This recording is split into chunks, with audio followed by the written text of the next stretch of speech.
Hi, my name's Kathy White, back again to show you my Joyful Parenting treasure map. And this video is going to be all about this area here, which is called the Forest of Growth.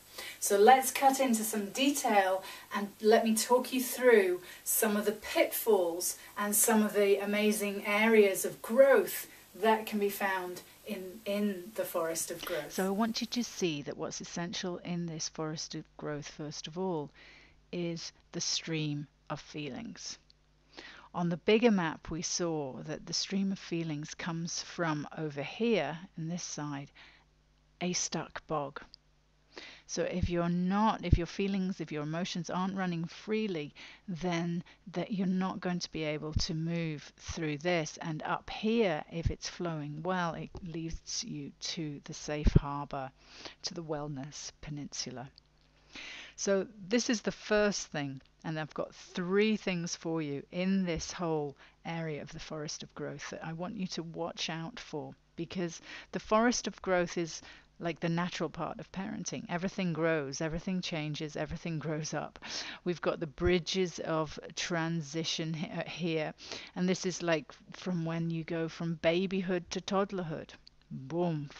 Over the bridge, and then you go from toddlerhood to young child, from young child to older child, from older child to teenager, etc. And these transitions are important to chart, and you have feelings about them, and keeping them flowing, keeping your child's feelings flowing are really important in this Forest of Growth.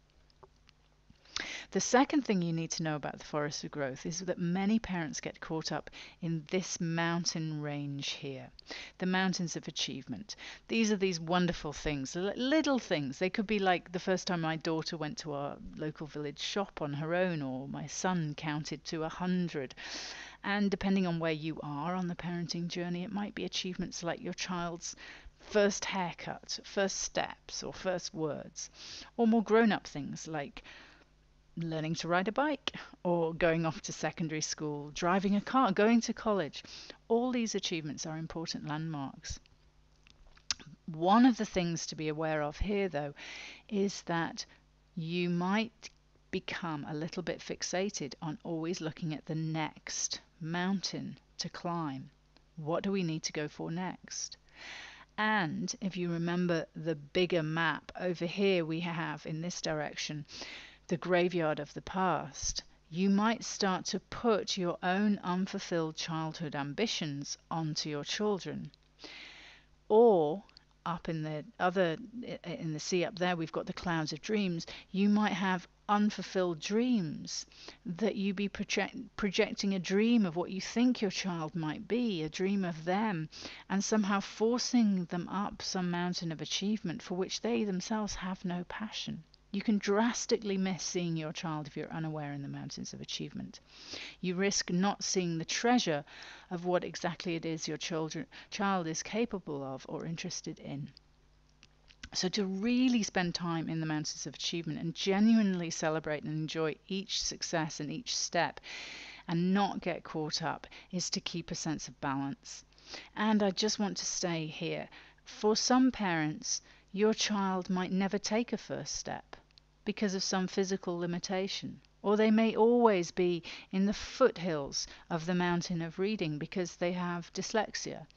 Whatever the situation is, whether they start to pass an exam and they fail, being mindful as a parent that you do not push your child to achieve what is not their path, but foster a genuine curiosity for what they may achieve in their lifetime, given who it is that they are.